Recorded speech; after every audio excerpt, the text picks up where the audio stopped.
So McBride is known for playing overconfident and often ridiculous macho characters. Now he's tapping into the spirit for his new book. It's called Thrilling Tales of Modern Men. This short story collection explores modern masculinity through a cast of characters like an amateur magician, a washed-up sitcom actor. Scan the QR code. We make it very easy, Danny, for people to buy your book. You can pre-order your copy right there. And we're very happy to say that Danny McBride joins us in studio. Bravo to you, Danny McBride, because you're so good on screen. And now it's like you've taken your talents to the written word. What made you decide to do it? Because I love the format of the book, too, because it's sort of written like a movie. The title appears in the middle. Did you notice that, Vlad? Yeah, I did. The title appears in the middle of the story. Take us your thinking. You know, that's what I wanted to do. I really wanted to try to make this book an extension of what I've delivered to audiences for 20 years in writing for television. I wanted to take those kind of stories, those sort of characters, and just try a different medium and see if I could replicate the same feeling, the same idea, the same unexpected irony that kind of pops up in a lot of those shows. Yeah, because the protagonists are not often likable. No. But you figured out a way to show the humanity of them, too. I found myself rooting for them, even though I didn't like the things that they were doing. Well, you know, that sort of happens in all the stuff I do. I'm just attracted to a kind of an oddball protagonist, not somebody who has the typical heroic values you would think a protagonist would need. I find that it sometimes makes the story way more interesting if the person isn't who you'd expect to follow in a story. And ultimately, I think you have to inject dimension into them so that people will kind of weirdly, even if you don't like them, kind of root for them to get it together. But it's the masculinity part, Danny.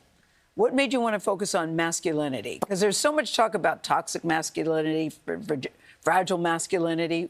You know, it's a little bit of a critique on modern masculinity, but it's also weirdly a love letter to it. You know, I mean, a lot of these guys I feel like they're part of this generation that I'm a part of, where we grew up watching Rambo, and now you work at Geico.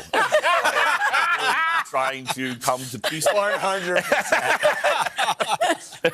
Exactly. Glad you said 100%. 100%. I mean, and I like this take on masculinity and sort of upending what it means to be masculine. I mean, in another chapter that I read, it's an anthology series. People should know that. In the chapter on the Institute, Mitchie is asked a series of questions about crying, about fighting, about friendship and sex, and I think but he's losing his hair. That's right. The questions feel absurd, but it's also like you're satirizing modern masculinity, but you're also exploring how men are secretly searching for a definition of what manhood means that no longer feels stable. When we were kids, Rambo, you want to be Rambo, right? You want to be the Terminator, but like when you are in your adulthood, you realize that that definition doesn't apply anymore. It is, and that's where a lot of these characters find themselves, is I think that they find themselves at a point in life where things have not gone as planned, things have not gone as expected, and they're trying to figure out the tools to put things on the track for themselves.